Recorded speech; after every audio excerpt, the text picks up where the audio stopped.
To create a TikTok shop faceless, you need to start by setting up your TikTok account for shopping.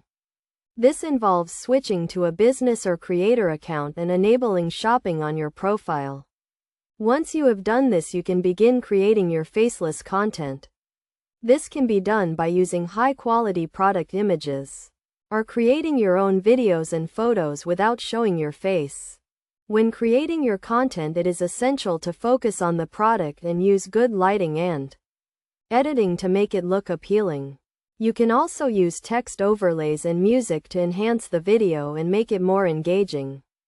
It is also important to optimize your videos for TikTok's algorithm by using relevant keywords and hashtags in your captions.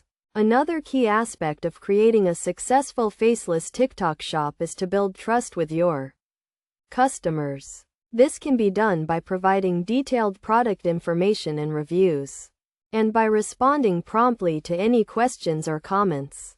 You can also use TikTok's shopping features such as product links and shopping carts to make it easy for customers to purchase from your shop.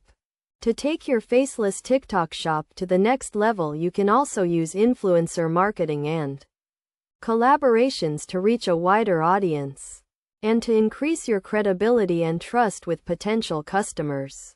Additionally, you can use analytics tools to track your performance and to identify areas for improvement. Overall, creating a successful faceless TikTok shop requires a combination of high-quality content, effective marketing and customer service, and a strong understanding of the TikTok algorithm and shopping features. By following these steps and best practices, you can build a successful and profitable faceless TikTok shop.